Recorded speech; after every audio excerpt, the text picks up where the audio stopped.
कृपातमहं वन्दे परमानन्दमाधवम्। श्रीमन्मदनगोपालं वृन्दारण्यपुरन्दरं श्रीगोविन्दं प्रपद्येऽहं दीनानुग्रहकारकम्। वन्दे मुकुन्दमरविन्ददलायताक्षम्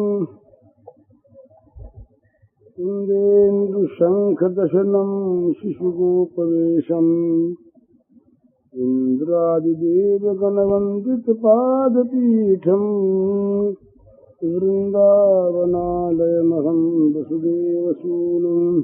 भगवान को कहाँ बस कर शांति मिलती है,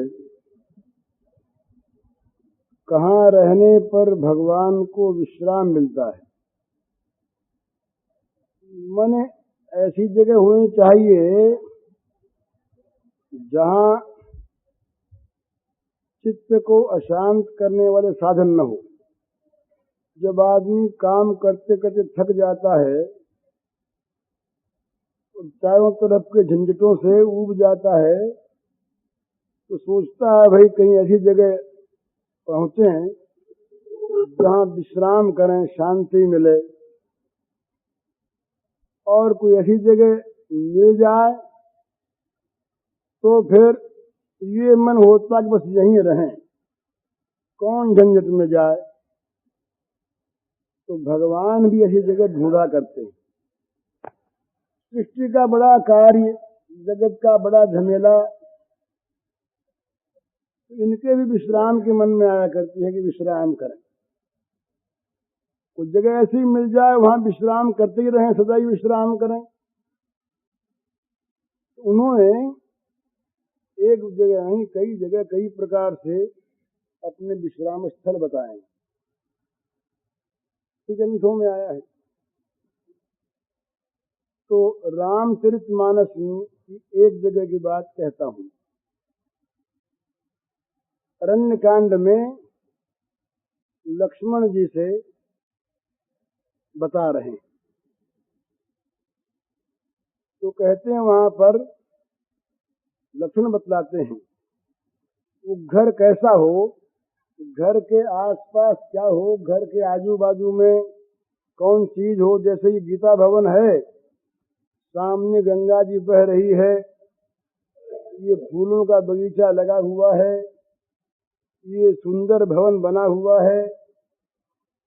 इस प्रकार से वो जो भगवान के विश्राम करने का घर है, उस घर में क्या क्या बातें हो, कैसा कैसा उसमें सामान हो, कौन कौन रहते हो, बताते हैं। तो कहते हैं संत चरण पंकज यति प्रेमा, मन क्रम बचन भजन दृढ़ नेमा। संत चरण पंकज यति प्रेमा, मन क्रम बचन भजन दृढ़ नेमा। गुरु पितु मातु बंधु पति देवा, सब मुहि कह जाने दृढ़ सेवा। गुरु पितु मातु बंधु पति देवा, सब मुहि कह जाने दृढ़ सेवा। मम गुण गावत पुलक शरीरा, गद गद गिरा नयन बह नीरा। मम गुण गावत पुलक शरीरा, गद गद गिरा नयन बह नीरा। काम आदि मद दोषन जाके,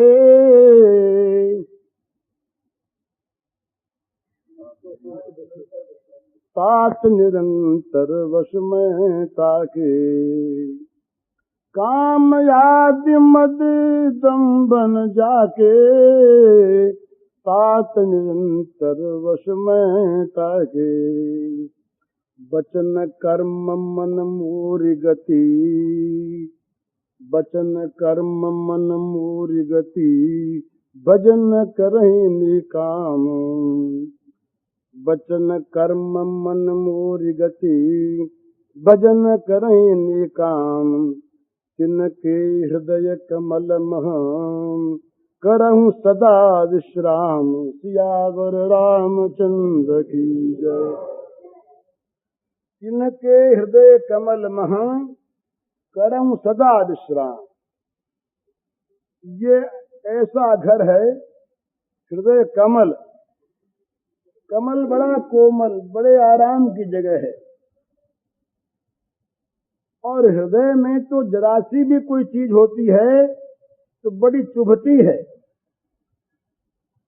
हृदय बड़ा कोमल होता स्वयं, जरा सी चीज भी बड़ी चुभती है उसमें। तो हृदय कोमल, और फिर संत का हृदय तो बहुत कोमल।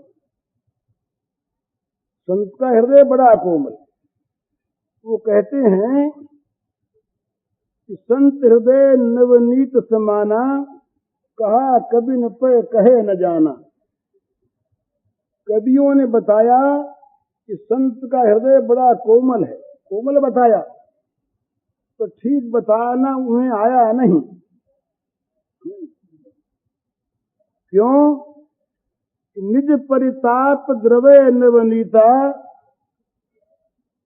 वो जो मक्खन है वो तो जब स्वयं ताप प्राप्त करता है, जब उसमें स्वयं गर्मी पहुंचती है तब पिघलता है।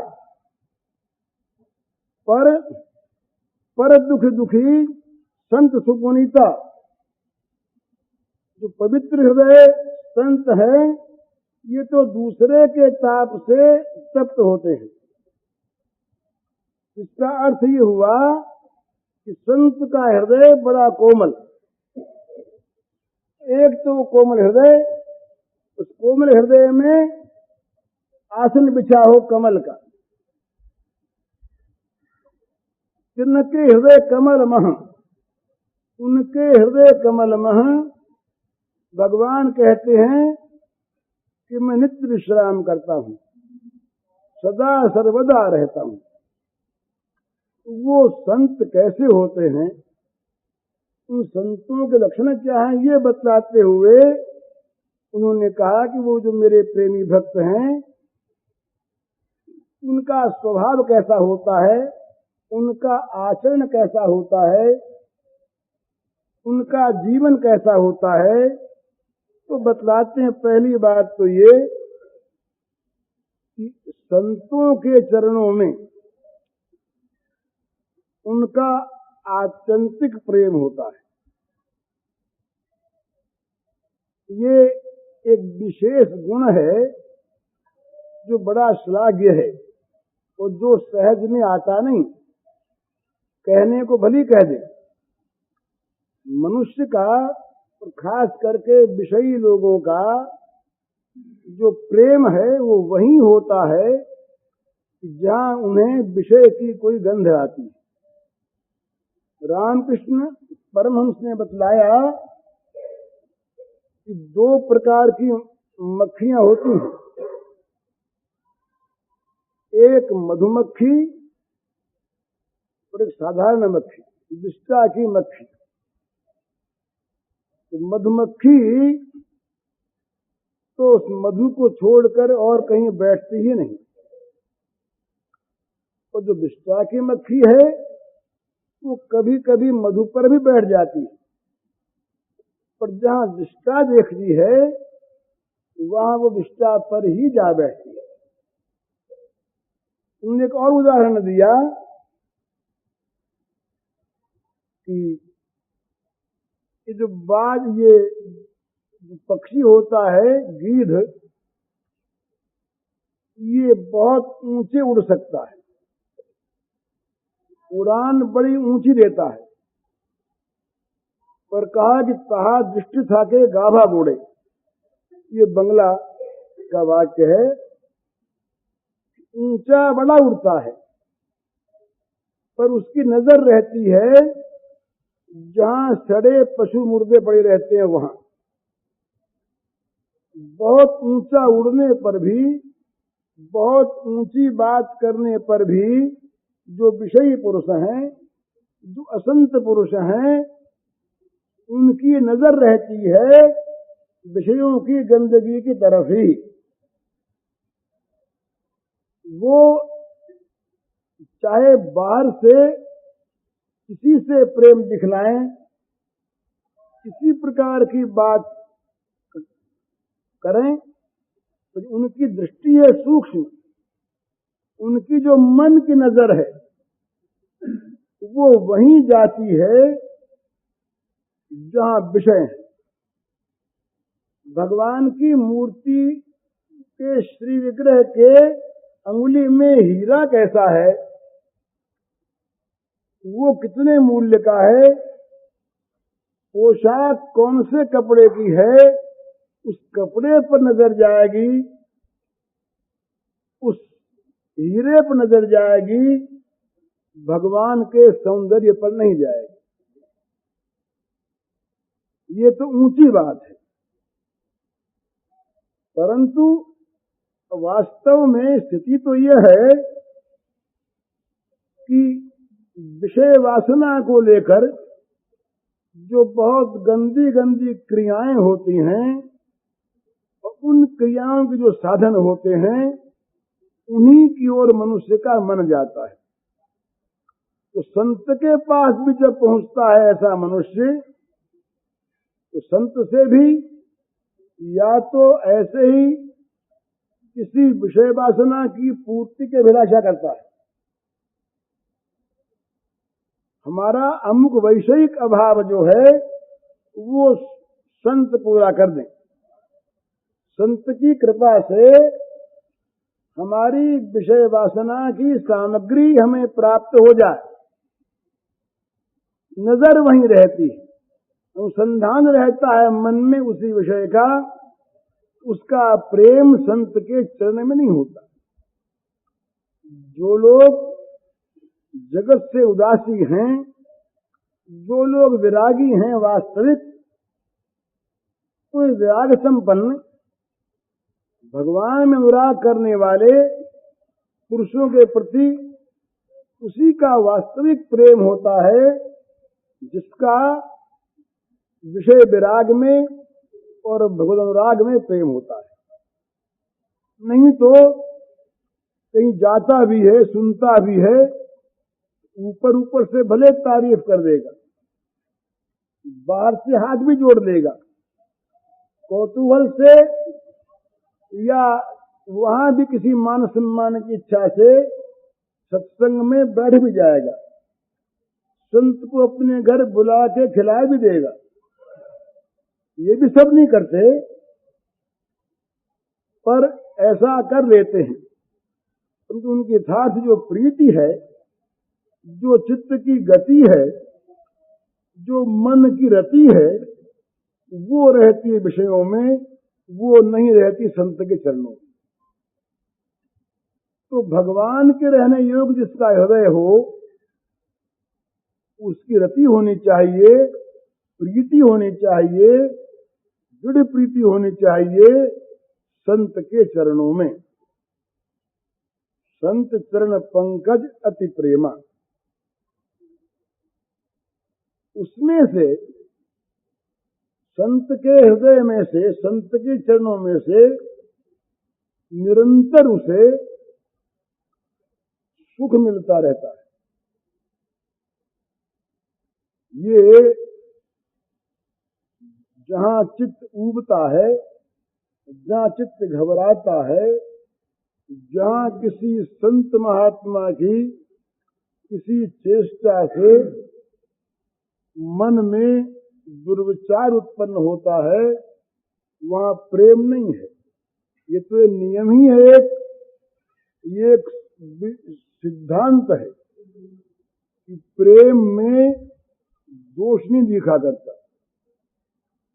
इस संसार में हम इस बात को पद पद पर देख सकते हैं कि जहां राग होता है वहां दोष भी गुण दिखता है, और जहां द्वेष होता है वहां गुण में भी दोष दिखता है।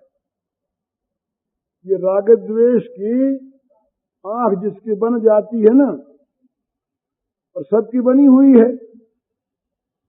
इंद्रियस्येन्द्रियस्यार्थे राग द्वेषु व्यवस्थितौ तयोर्न वशमागच्छेत् तो यस्य परिपंथिनौ। ये परिपंथी, बटमार, चोर, लुटेरे, ये राग और द्वेष, ये दोनों इंद्रिय के प्रत्येक अर्थ में, प्रत्येक इंद्रिय के प्रत्येक अर्थ में सर्वत्र ये बैठे हुए हैं। तो राग द्वेष की आंख जो होती है ना, ये निर्मल आंख नहीं होती। ये जैसी वस्तु है वैसी नहीं देखने देती, अपना रंग उस पर चढ़ा करके दिखलाती है।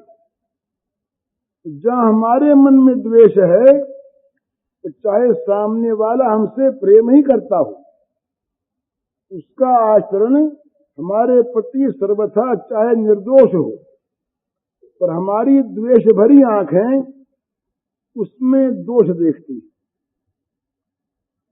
और जहां राग होता है, अनुराग जहां पर होता है, वहां स्वाभाविक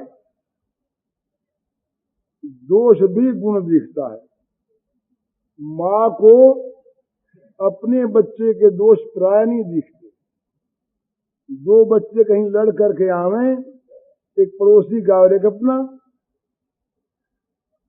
तो अधिकांश में माता को अपने बच्चे में गुण ही दिखता कि इसकी भूल नहीं, उसी की भूल है। तो माँ वहां पक्षपात नहीं करती, माँ झूठ नहीं बोलती। माँ की आंख ही ऐसी बनी हुई होती है कि जिससे अपने बच्चे में दोष दिखते नहीं, क्योंकि उसमें राग है। इसी प्रकार से जहाँ राग का शुद्ध रूप होता है, प्रेम, वहां तो दोष दर्शन की संभावना नहीं होती। चातक चित्त कबहु न चढ़त प्रिय पयोद के दोख, तुलसी प्रेम पयोध की तहां न मापन जोख। जहां माप तोल होता है, जहां लेन देन होता है, जहां वस्तु विनिमय होती है, वहां तो दोष गुण चिंतन होता है। भाई इतना दाम दें, ये चीज इस मूल्य की है कि नहीं, घटिया है कि बढ़िया, इसमें कोई गुण है या अवगुण। पर जहां कुछ लेना है ही नहीं, जहां देना ही देना है, तुलसीदास महाराज कहते हैं कि पपीहा जो चातक है, उस चातक के मन में अपने प्यारे मेघ के दोष कभी आते ही नहीं। क्यों नहीं आते? कि वहां प्रेम का समुद्र लहरा रहा है, वहां माप तौल नहीं, वहां लेन देन का छोटा सा सीमित क्षेत्र नहीं, वो तो असीम समुद्र है। इसी प्रकार से जहां प्रेम होगा और जहां आत्यंतिक प्रेम होगा, वहां दोष नहीं देखेगा। तो जहां कहीं भी हमें किसी संत में दोष दिखता है, किसी संत में हमें किसी प्रकार की अवगुण की बात दिखाई देती है, वहां संत में अवगुण हो या न हो, वो अलग चीज है, हमारा प्रेम नहीं है। तो भगवान कहते हैं कि संत चरण पंकज अति प्रेमा, ये भक्त का एक लक्षण है कि संत के चरण कमलों में उसका आत्यंतिक प्रेम हो, अत्यंत बढ़ा हुआ प्रेम हो, प्रेम करता है अपने को न्यौछावर। जिसमें प्रेम होता है, उस प्रेमास्पद के प्रति प्रेमी अपने जीवन को न्यौछावर कर देता है। ये प्रेम का स्वभाव है। प्रेम में समर्पण किया नहीं जाता, प्रेम में वस्तु दान की भांति दाता के रूप में दी नहीं जाती। जहां दाता और गृहीता है वहां प्रेम का संबंध नहीं है। वहां दया हो सकती है, वहां व्यवहार हो सकता है, लेकिन वहां प्रेम नहीं है। जहां प्रेम है वहां तो अपने आप प्रेमी का सर्वस्व प्रेमास्पद का हो जाता है। वो देता नहीं, देने में एक अहम है, देने वाले के मन में एक गर्व है। वो कहता है मैंने दिया, और जहां दिया मैंने दिया वहां चाहे वो न कहे, परंतु कुछ पाने की प्रत्याशा स्वाभाविक सहज रूप में छिपी रहती ही है, और कुछ नहीं। कभी वो दुर्व्यवहार करे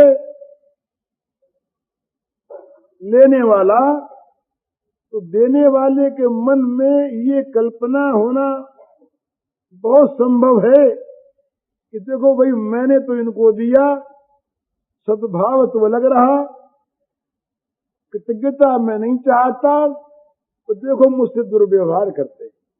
दुर्व्यवहार के समय चित्त में जरा सी क्षोभ की लहर आवेगी अच्छे से अच्छे आदमी के मन में, जहां मैं देने वाला हूं ये भाव होगा।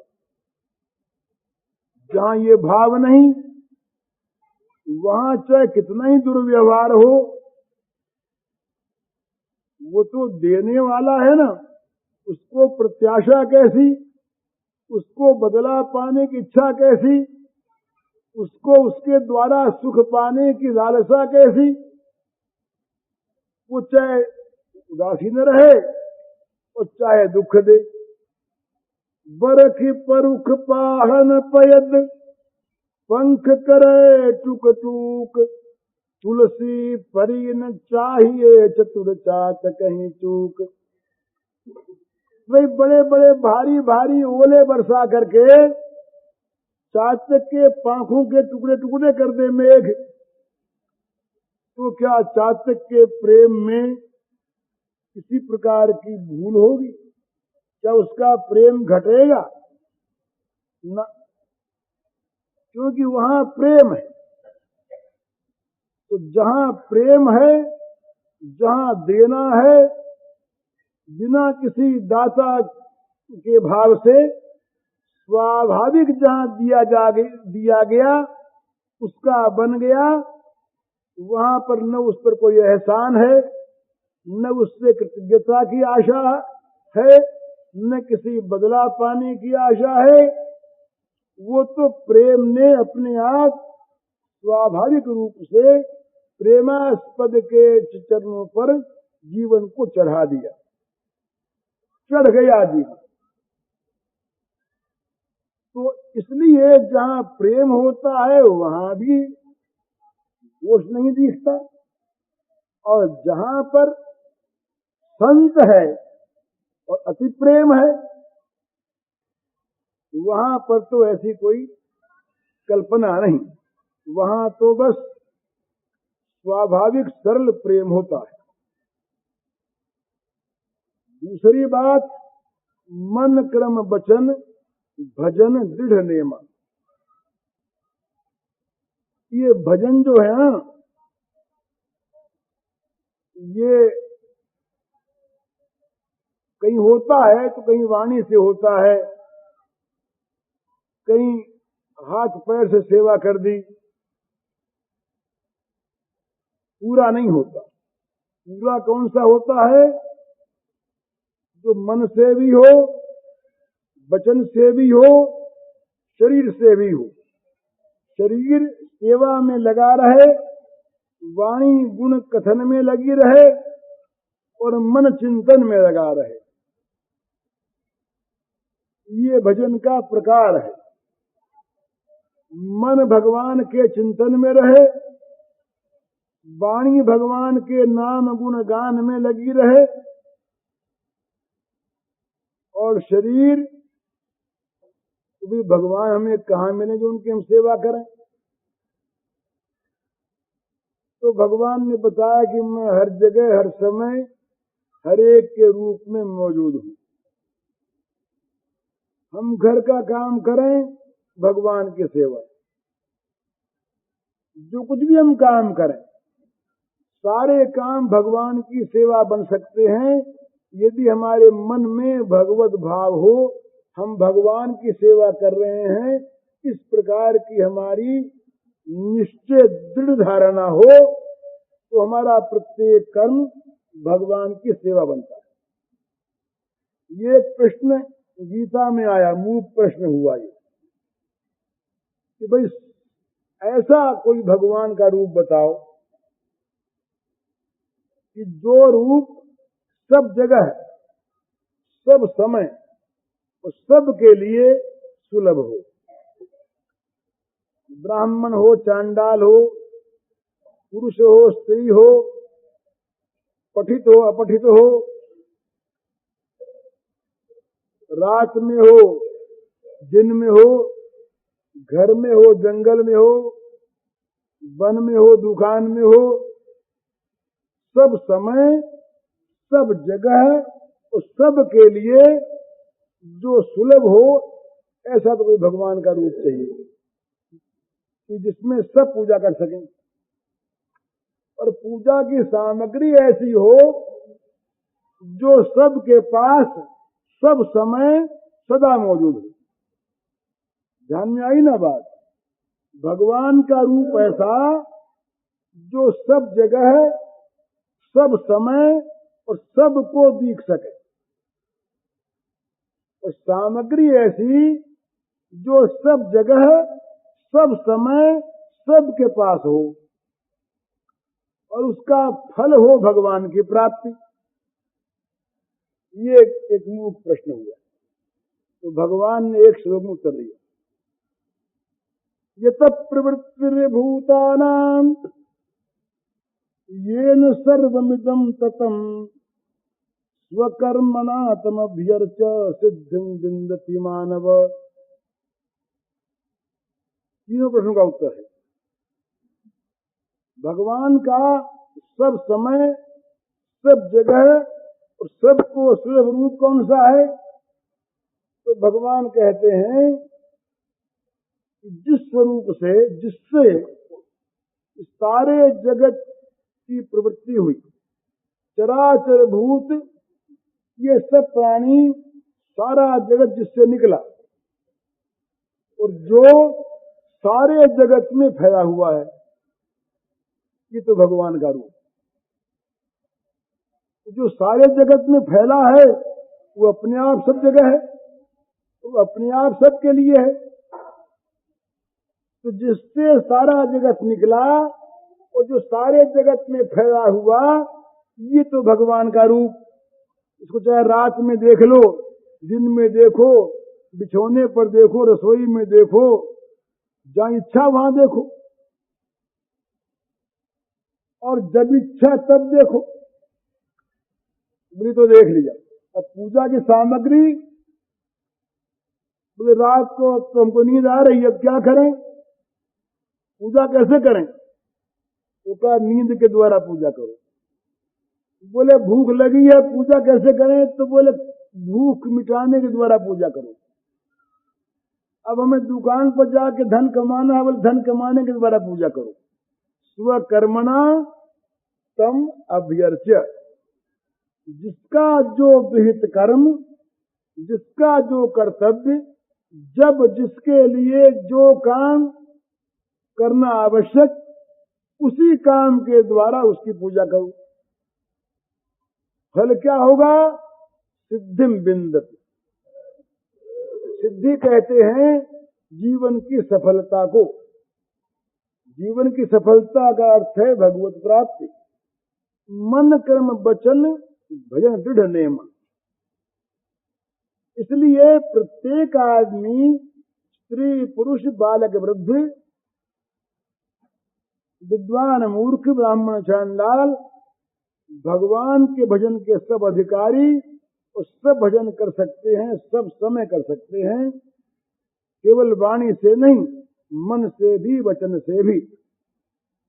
और ये सब मन से चिंतन करते हुए वाणी से भगवान का नाम लेता रहे, मन में भगवान का ध्यान करता रहे, और शरीर से भगवान की सारी जगत की मूर्तियों को भगवान मूर्ति मानकर घर में बच्चा, ये एक बताता हूं बड़ा सुंदर योग, ये अगर आ जाए करना तो दिन भर आप भगवान को देखेंगे तो बड़ी शांति रहेगी, दिन भर भगवान की पूजा होगी। श्रीमद् भागवत के एकादश में इसका नाम भगवान ने रखा मृत्युंजय योग। मृत्युंजय योग ये क्या है कि जिस किसी से काम पड़े, ये बहुत समझने की चीज है और है बड़ी सरल। आपके सामने आपका नौकर आया, नौकर आते ही आप ये मन ही मन में पहचान लें कि इस नौकर के वेश में भगवान आए हैं। पहचान लिया, याद आ गई। अब मन ही मन इस रूप में आए हुए भगवान को प्रणाम कर लें। प्रणाम कर लिया, इसके बाद मन ही मन से प्रार्थना करें कि देखिए महाराज, आप आए हैं नौकर के रूप में, अब आपकी आज्ञा अनुसार आप इस नौकर रूप के द्वारा मैं जल का गिलास मंगाऊंगा, उसे पीऊंगा, पर मैं कभी भूलूं नहीं इस बात को कि जल का गिलास मेरे लिए लाने वाले आप हैं, और जल का गिलास मैं किसी मालिक के नाते नहीं पर आपके आज्ञाकारी सेवक के नाते मंगा रहा हूं। नौकर से काम करवाना ये शास्त्र की विधि, ये आपकी आज्ञा। लड़का सामने छोटा सा बच्चा आया, ऊधम करता हुआ, उद्दंडता करता हुआ, अब आते ही प्रणाम किया, खूब खेलते हुए आए नारायण, मन ही मन प्रणाम किया। प्रणाम करके नमस्कार करके फिर कहा, देखिए महाराज, आप इस समय बच्चे के रूप में आए हैं और मैं इस समय पिता के रूप में, अभिभावक के रूप में हूं। आप लीला है इस समय उद्दंडता की, और इस समय मेरा जो एक्टिंग है, मेरा अभिनय है आपकी आज्ञा अनुसार, वो होना चाहिए आपको डांटने का। आपकी आज्ञा पालने के लिए आपको डांटूंगा, पर ये कृपा करें कि डांटते हुए मैं भूलूं नहीं कि मेरे सामने आप हैं और आपकी आज्ञा पालन करने के लिए आपको डांट रहा हूं, आपकी पूजा कर रहा हूं डांटने के द्वारा। इसी प्रकार कोई भी सामने आवे, ये विधि है, ये विधि, जो कोई भी सामने आवे जिससे आपको व्यवहार करना पड़े, पहले इसकी शुरुआत करें छोटों से, क्योंकि वहां ज्यादा मन बड़प्पन रहता है। अपने बच्चों से, नौकरों से, दासों से, अपनी पत्नी से, पत्नी के रूप में भगवान, नौकर के रूप में भगवान, बच्चे के रूप में भगवान, गाय के रूप में भगवान, कुत्ते के रूप में भगवान। जत किंच भूतम प्रणमेदनन्य, ये भागवत के एकादश में आया है। जितने भी ये भूत हैं ये सब भगवान के वेश हैं, भगवान के शरीर हैं। इस नकाब को डाले हुए, इस पोशाक को पहने हुए हमारे सामने आते हैं भगवान। तो हम पोशाक को देख करके और पोशाक वाले को भूल जाएं, यही तो भ्रम है।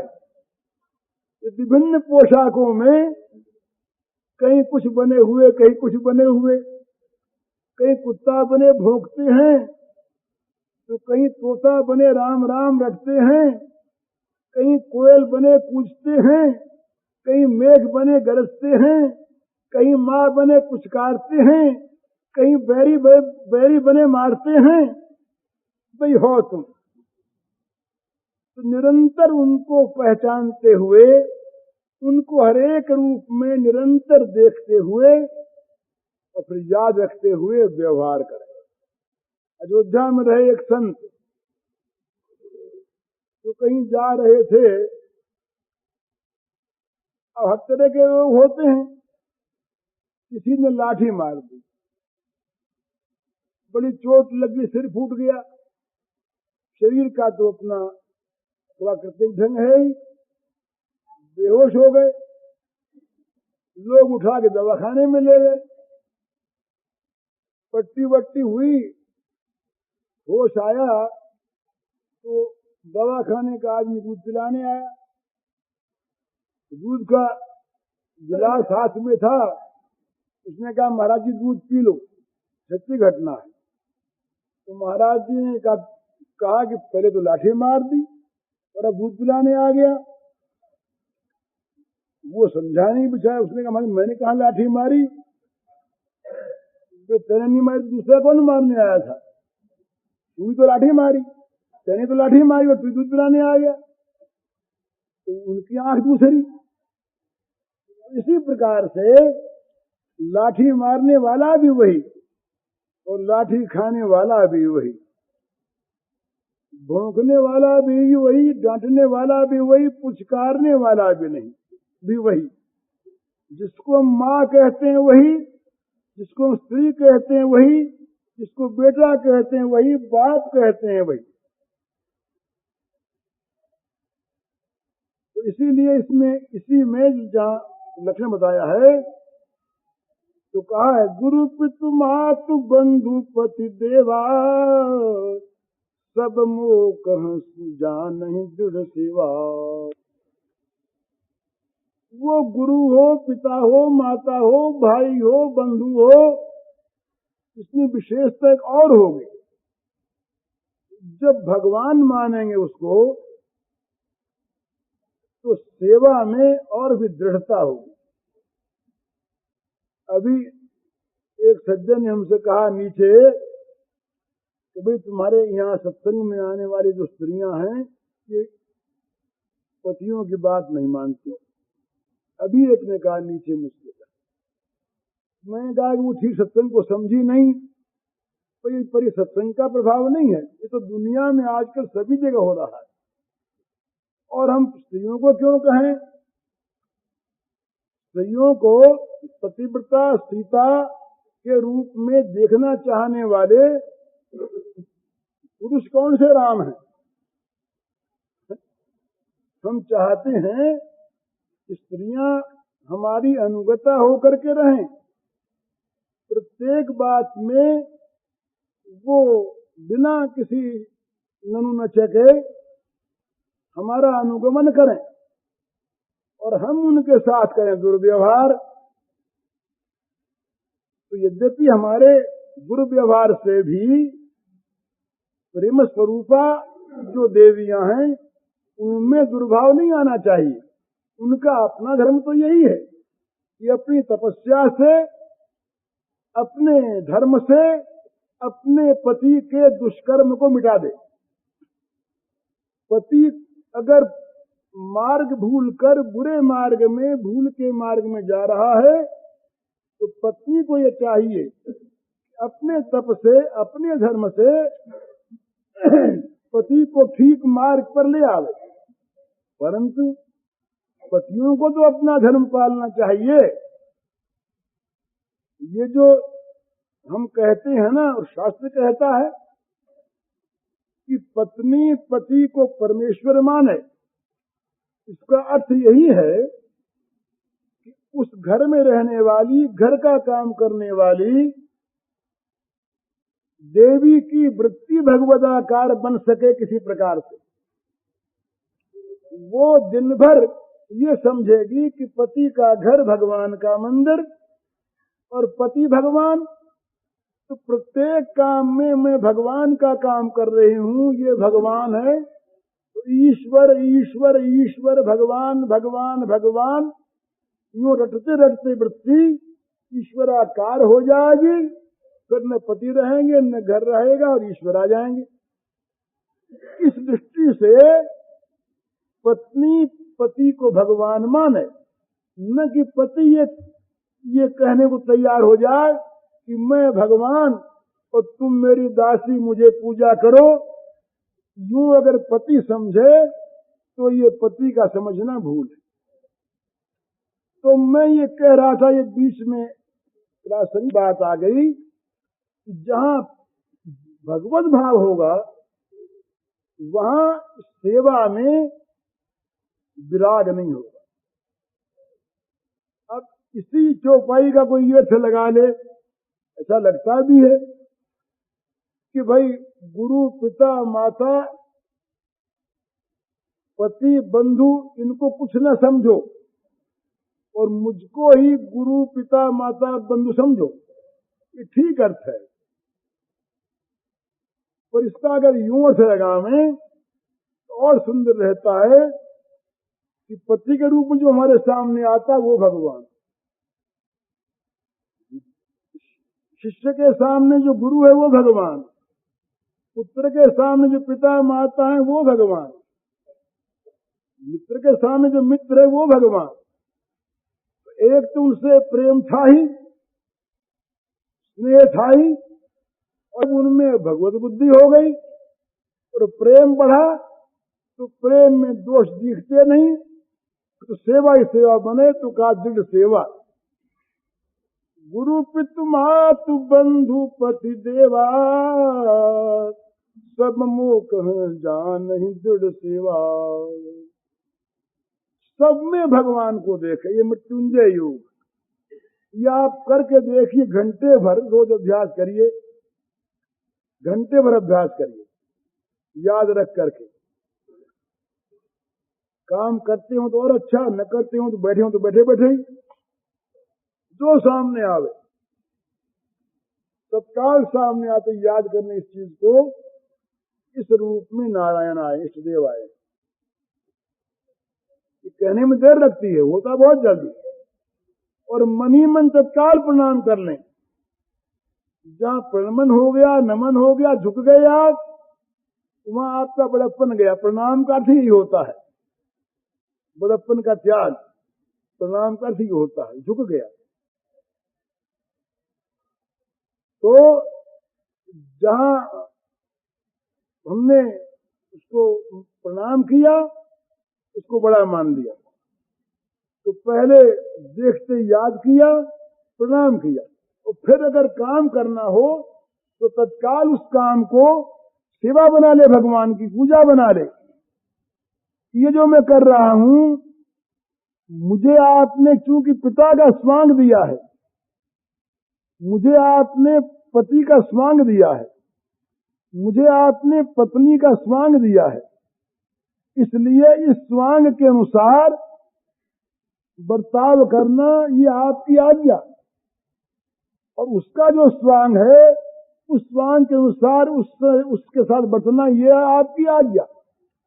इस आज्ञा पालन रूप पूजा के लिए मैं पत्नी को पत्नी कह के आज्ञा कर रहा हूं, उसकी सेवा स्वीकार कर रहा हूं। मैं सेवक को इस आज्ञा के नाते सेवक मान उससे सेवा करा रहा हूं। मैं अपने मित्र को इस के नाते मित्र मानकर राय दे रहा हूं। मैं इस व्यापार को आपकी आज्ञा के नाते आपकी सेवा के लिए कर रहा हूं। ये जहां बातें आई वहां इन सेवा में जितने पाप हैं, दुर्भाव हैं, ये अपने आप निकल जाएंगे, क्योंकि ये करना है भगवान की सेवा के लिए, न कि अपने लिए। इस प्रकार से ये भगवान की दृढ़ सेवा करे, सब में भगवान को समझ करके दृढ़ सेवा करे। और तीसरी बात क्या करे, बड़ी सुंदर बात कही, मम गुण गावत पुलक शरीरा, गद गद गिरा नयन बह नीरा। ये भी प्रेम की चीज है।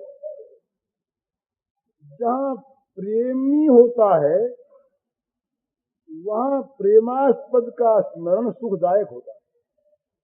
ये नियम है भाई। भरत जी महाराज ने भगवान के राम के पदचिन्ह देखे, प्रेम उमड़ आया। सीता मैया के उर्मी का कहीं कुछ गोटा वोटा पड़ा देखा, चित्त में प्रेम उमड़ा, भक्ति उमड़ी, प्रणाम करने लगे। वहां पर आंखों में आंसू आ गए। तो अपने प्रेमास्पद का स्मरण भी उससे कहीं फटी जूती में देखने को मिल जाए और याद आ जाए कि ये मेरे प्रेमास्पद की है, तो फटी जूती जो फेंकने की चीज है, पर फेंकने की भले ही हो, वो याद दिलाती है ना प्रेमास्पद का, उसको देखकर सुख होता है, आनंद होता है। और कहीं गुण की बात हो और गुण गाने का अवसर मिल जाए तो फिर तो रोमांच अपने आप होता है, शरीर पुलकित अपने आप होता है। आनंद उधार नहीं लेना पड़ता। आनंद कहीं बिकता भी नहीं है जो खरीदा जाए। आनंद तो प्रेम से मिलता है। तो जहाँ प्रेम वहाँ गुण गाते गाते जीभ थकती नहीं, गुण सुनते सुनते कान थकते नहीं। क्यों नहीं थकते? इतना आनंद आता है, इतना रस आता है। आनंद के मारे शरीर पुलकित, आनंद के मारे वाणी गदगद, और आनंद के मारे नेत्रों से प्रेम के आंसू बहते रहते। ये फाटहु फूटहु नयन, जड़बु सो तन के ही काम। द्रवई स्रवई पुलकई नहीं, तुलसी सुमिरत राम। अपने प्यारे भगवान राघवेंद्र का स्मरण करके जो हृदय द्रवित न हो, पिघल न जाए, वो हृदय फट जाए। जिन आंखों में प्रेम के आंसू न बहने लगे, वो आंखें फूट जाएं। तो जो शरीर रोमांचित न हो जाए, वो शरीर जल जाए। तो ये होता नहीं। जहाँ वास्तविक प्रेम होता है वहाँ शरीर का पुलकित होना, नेत्रों का डबडबाना, आंसू बहना और हृदय का पिघल जाना स्वाभाविक होता है। तो भगवान लक्ष्मण बताते हैं, मम गुण गावत पुलक शरीरा, गद गद गिरा नयन बह नीरा। फिर बतलाते हुए कोई भूल न जाए, मैंने कामादि दोष वहां रहते नहीं, परंतु कोई मान ले तो वहां 3 दोष बताए। दोष आदि कह दिया, पर 3 का नाम लिया, काम, मद और दंभ। ये 3 जो हैं, ये साधक के मन में आ जाया करते। भाई मैं इतना साधन करता हूं, इतना मैं भगवान को भजता हूं, भगवान और कुछ नहीं तो मुझको मुक्ति तो देंगे ही। ये भी कामना है, ये भी कामना है। नीची कामना भी आती है। ये कामना आ जाती है। कल एक सज्जन ने मुझसे कहा कि हम इस प्रकार से प्रचार करते हैं और प्रचार करने में हम समझते हैं भगवान का प्रचार हो रहा है, पर कभी कभी हमारे मन में ये बात आती है कि लोग समझें कि ये जो कितने अच्छे आदमी हैं जो भगवान की भक्ति का प्रचार कर रहे हैं। ये कामना, छिपी कामना रहती है मन में और ये अच्छे अच्छे पुरुषों में रह जाती है। और इसमें प्रकारांतर से बुद्धि जो है वो भ्रम पैदा कर देती है। बुद्धि में भ्रम आ जाता है कि भाई लोग अच्छा समझेंगे हमको तो प्रचार के लिए हमसे काम लेंगे, प्रचार के लिए हमको बुलावेंगे, प्रचार के लिए हमारी बात मानेंगे। तो गोया हमको अच्छा समझें ये भी प्रचार में सहायक है। माने प्रचार में सहायता होगी, प्रचार में बल मिलेगा, इसलिए भी हमारा व्यक्तित्व पूजने योग्य है। ऐसी कामना मन में हो जाना कोई बड़ी बात नहीं, भाव शुद्ध है एक प्रकार से कि भाई प्रचार हो, पर लोगों के हम पर श्रद्धा नहीं होगी, लोग हमको मानेंगे नहीं, अच्छा नहीं मानेंगे, हमको संत नहीं मानेंगे, अच्छा नहीं समझेंगे, तो हमारी बात मानेंगे क्यों?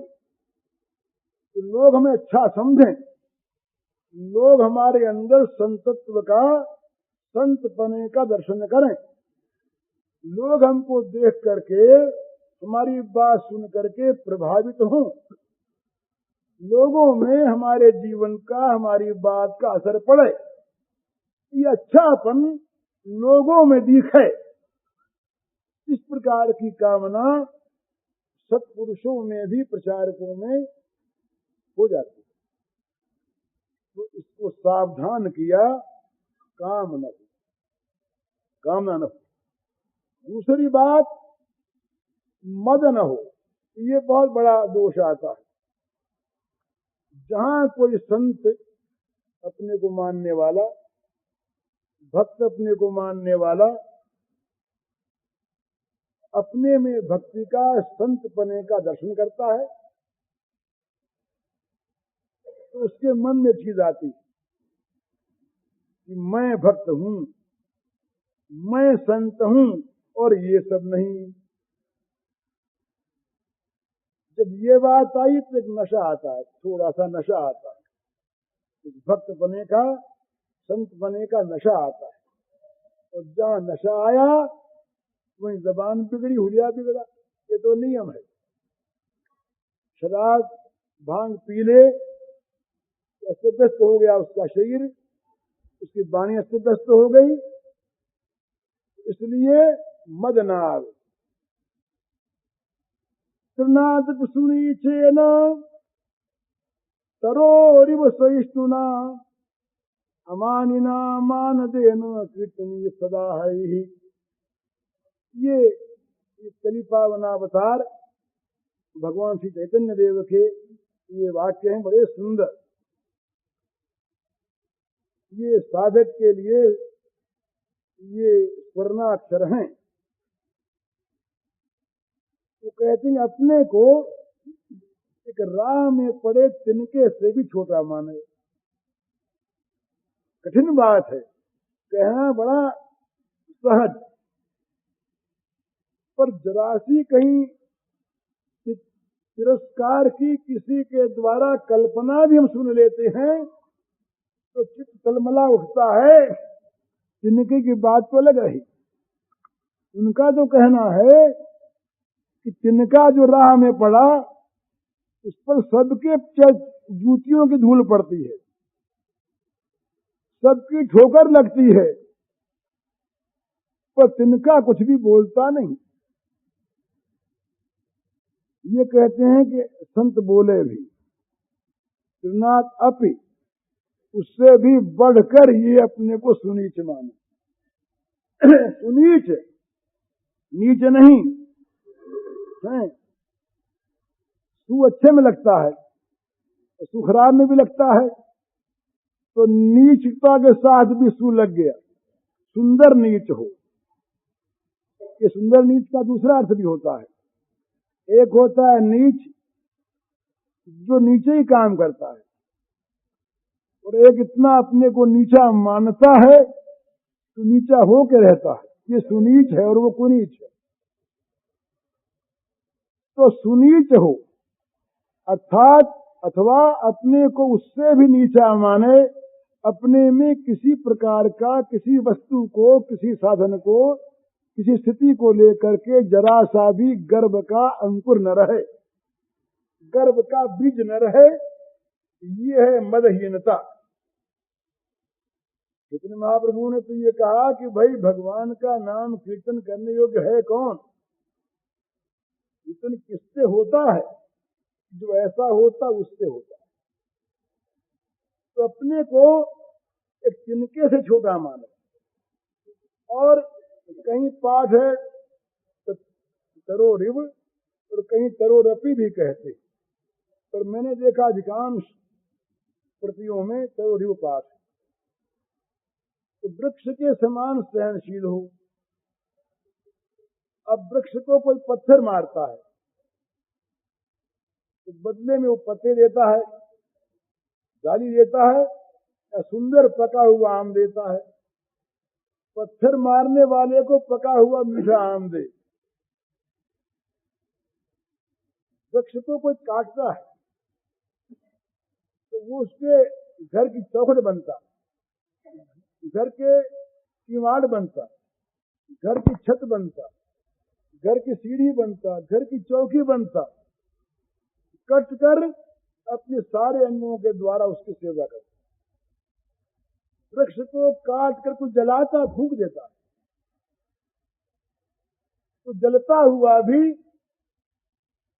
किसी का वो यज्ञ संपन्न करता है, किसी की रोटी पकाता है, किसी को सर्दी में वो सिकुड़ते हुए को वो गर्मी पहुंचाता है, जल के भी सुख देता है, स्वाभाविक छाया किए रहता है।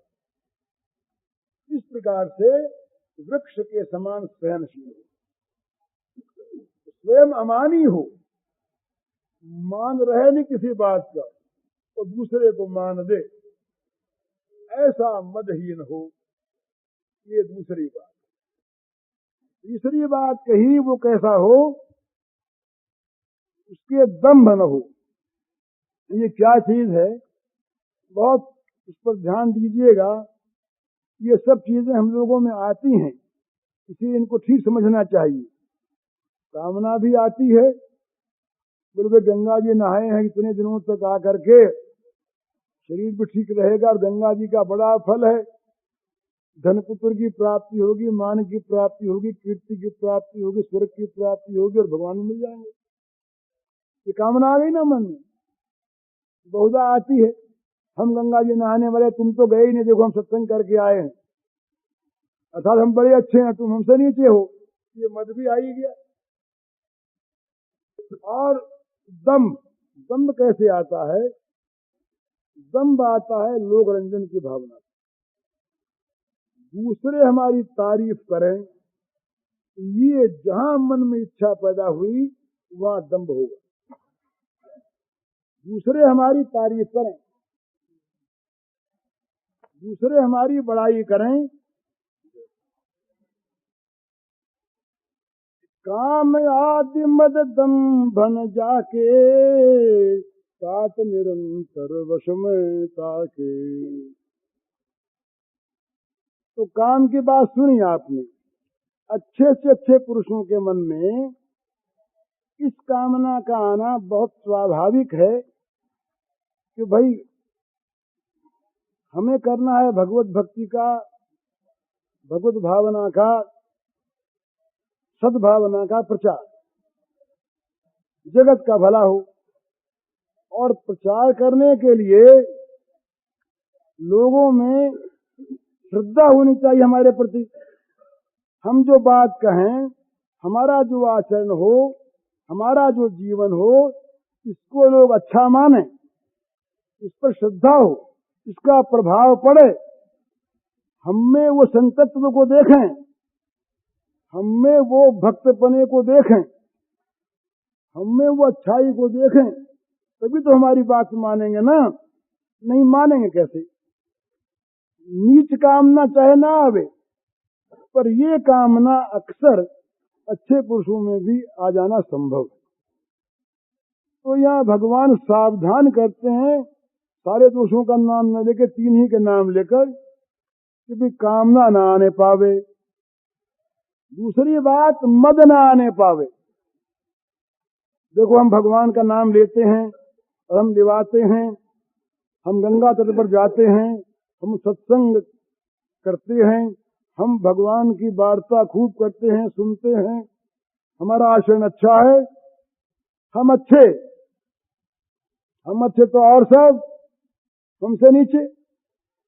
और जहां ये मद आया, वहां अभी मैंने जैसा कहा नशा आता है, मद का अर्थ ही नशा है। और नशा आया, वहीं पर व्यापार बिगड़ा। नशेबाज जो नशा कर चुकता है, नशे में होशवास नहीं रहते ठीक। कोई होश न बिगड़ जाए, साधन के गर्भ में भगवान ने सावधान किया कि मद न हो। तीसरी बात मैं कह रहा था दंभ की। तो दंभ होता है वहीं पर जहां दूसरों के द्वारा अपने तारीफ करवाने की इच्छा होती।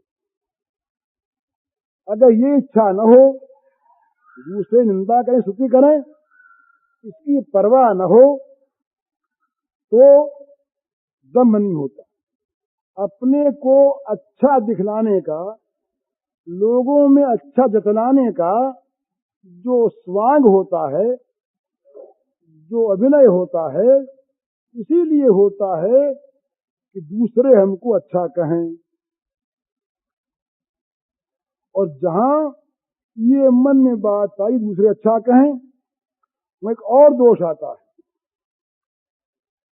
भाई वहां हमको, जैसा आजकल लोग कहते हैं ना कि हमें तो लोक मत का आदर करना है, हमें तो लोकानुरंजन करना है। क्योंकि लोक मत का आदर नहीं करेंगे, लोक राजी नहीं होगा, लोक रंजन नहीं होगा, तो हमारे पक्ष में लोक रहेगा नहीं। आजकल तो ये चीज बहुत चली, जहां ये पार्टी पॉलिटिक्स है, दरबंदियां हैं, राजनीतिक क्षेत्र में भी और धार्मिक में भी, वहां भी बाड़े बन जाते हैं। हमारे यहाँ आवेगा तो भगवान की प्राप्ति होगी, वहां जाएगा तो नहीं होगी। ये सब क्यों होता है? इसीलिए होता है कि स्वयं अपने मन में किसी प्रकार से भी प्रशंसा पाने की, पूजा पाने की छिपी हुई वासना है, चाहे किसी रूप में हो। तो जब ये होती है, तब क्या होता है कि भाई हमने कहा कि भाई भगवान का ध्यान किया करो, तो सुनने वाले जो हैं वो ध्यान के विरोधी हैं।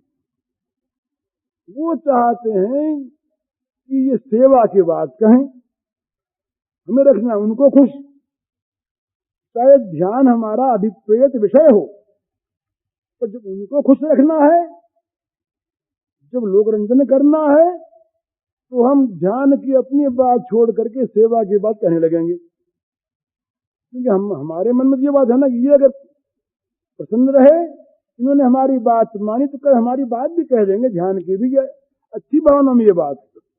और जहां भावना गिरी, फिर क्या होगा? वो कहेंगे कि देखिए, हम आज एक सुंदर धार्मिक सिनेमा देख करके आए हैं, और उस सिनेमा में बड़े अच्छे अच्छे दृश्य थे, बड़ा अच्छा प्रभाव पड़ा। तो आप व्याख्यान में ये भी कह दें। अब चूंकि उनसे बड़ा प्रेम है, उनको खुश रखना है, उनके द्वारा हमें संतत्व की ख्याति करवानी है, उनके द्वारा हमें अपने भक्त बने का ढिंढोरा पिटवाना है, चाहे वो चौड़े में ना हो।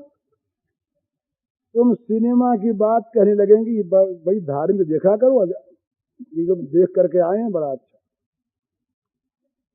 और जहां इससे नीचे उतरे, तो ये कल हमारे पास पत्र आया एक, बिहार गवर्नमेंट ने गोवध बंदी का बिल लाकर कानून पास करना स्वीकार कर लिया था प्राइवेटली। और वो रामचंद्र वीर जो अनशन कर रहे थे, इनसे जगत नारायण जी ने आकर के कह दिया था कि अनशन आप भंग कर दो, गोवध बंदी का बिल इस साल आ जाएगा स्टेशन में और पास हो जाएगा। उनकी बात मानकर उन्होंने अनशन बंद कर दिया। बिहार गवर्नमेंट ने स्टेशन में इस बिल को नहीं रखा। पूछने पर प्राइवेट में ये मालूम हुआ कि भाई अभी रखते तो मुसलमानों के वोट नहीं मिलते, इसलिए उसको अब की नहीं रखा गया। ये मुस्लिम रंजन की बात, लोक रंजन की बात। जहां लोक रंजन की बात होती है वहां पर सिद्धांत छूट जाता है, और फिर जहां सिद्धांत छूटा और जहां लोगों के मन की हम करने लगे। एक दिन बाबा जी से कहा कि बाबा जी आप भी जरा सिनेमा में हो आइए। बाबा जी सिनेमा में भी गए। आज गाना मुझे बड़ा अच्छा हो रहा, जरा गाना आप भी सुन लीजिए। क्या हर्ज है, आपके तो एक ही भाव है, पुरुष हो स्त्री हो, कोई भेदभाव तो आपके है नहीं, चाहे हो बेस्या का गाना, आपको क्या लगता है। अब बाबा जी हैं, चाहते हैं वो रहे खुश, भाई जी चाहते हैं वो रहे खुश, तो वहां पर हुआ है, वहां पर भी हुआ है। अब वो चीज आस्ते आस्ते जो अपने अंदर थी साधन की वो निकली, पर उनमें रखना है अपने को ऊंचा। तो अगर वो हमें सिनेमा में ले जाने वाले, वेश्या के यहाँ ले जाने वाले ये मान लेंगे कि बाबा जी हम जैसे ही हो गए, तब तो फिर मानेंगे नहीं, तो फिर वहां पर दंभ करते, बनावटी अपना वेश ध्यान का, घंटे पर आंख मूंद के बैठ गए, वही बोले फिर क्वालिटी बंद रखना, इस समय आप ध्यान करते हैं। उनके मन में रहती है कि भाई देखो कितने महात्मा सिनेमा में जाने पर भी, वेश्या के नाच में जाने पर भी ध्यान तो करते ही हैं, इनका नियम है।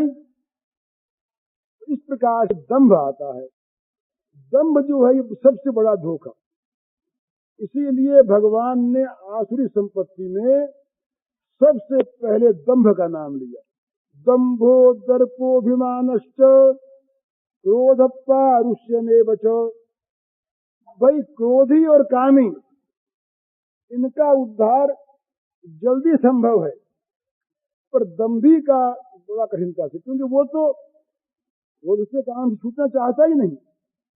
वो तो चाहता है लोगों में दिखलाना कि क्रोधी नहीं है, ये भक्त है, भक्त बनना नहीं चाहता। वो तो भक्त का दंभ करना चाहता है, वो तो अपने संतपने को दिखाना चाहता है। तो ऐसी अवस्था में उसके द्वारा जो आचरण होंगे वो बाहरी होंगे, मन में नहीं। और इन बाहरी दिखावे के आचरणों का नाम ही है दंभ। तो भगवान ने कहा इस चौपाई में कि काम आदि मद दंभन जाके, तात निरंतर बस में ताके। भाई जिसके मन में ये दोष नहीं, उनके मैं बस में हूं। अब वो दोहे की बात कह के मुझे समाप्त करना है। तो कहते हैं ये भगवान विश्राम कहाँ करते हैं, भगवान को कहाँ रहने पर शांति मिलती। बोले भैया बहुत थक गए, अब कुछ विश्राम करेंगे जाकर के। और अब तो बोले 4 महीने विश्राम करना, 8 महीने काम किया। तो सृष्टि रचते रचते, सृष्टि का काम करते करते ये जो अथक भगवान है ना, अथक भगवान में थकावट आ जाती है। तो ये ढूंढते हैं कहीं स्थान ऐसा विश्राम का, शांति का, जो स्थान उनके प्राप्त हो जाए, उनको इसमें आराम से सुखपूर्वक रहें। तो अब तक तो उन्होंने ये बताया स्थान के आसपास का वातावरण, वो स्थान कैसा हो वास्तविक। वो कहते हैं कि वचन कर्म मन मोरी गति, भजन करहीं निष्काम। वचन से, मन से, शरीर से जिनको केवल मेरी ही गति है, उनकी वाणी का पर्यवसान, उनके मन का पर्यवसान उनके शरीर का परिवसान, सारी क्रियाओं का परिवसान, सब क्रियाओं का लक्ष्य, सारी चेष्टाओं का लक्ष्य, उनकी रति, उनकी गति, उनकी मति, उनका मन, उनकी बुद्धि, ये सब की सब समय सब प्रकार से वो कहते हैं कि मेरे में ही लगी रहे और बदले में किसी प्रकार की भी कामना न हो। तो कहते हैं कि जिनके हृदय कमल महा करम सदा विश्राम, ऐसे भक्त हैं उनके हृदय कमल में। ये बात अभी मैं कह ही चुका कि तो हृदय कोमल, संत का हृदय वो अत्यंत कोमल, उस कोमलतम हृदय में कि कोमलतम कमल, और उस कमल के आसपास इस प्रकार के सुंदर सुगंधित सद्गुणों का बगीचा लगा हुआ, इस आराम बाग में भगवान विश्राम करते। भगवान ने कहा कि सुंदर भक्त के हृदय वन में, हृदय वृंदावन में, ये भक्त का हृदय वृंदावन है, भक्त का जो हृदय कमल है ये हृदय वृंदावन, इसमें मैं नित्य निवास करता हूँ, सदा वास करना चाहता हूँ। पूज्य श्री भाई जी के इस प्रवचन का शीर्षक है भगवान भक्त के हृदय कमल में विश्राम करते हैं, और इसका कैसेट संख्या है 250।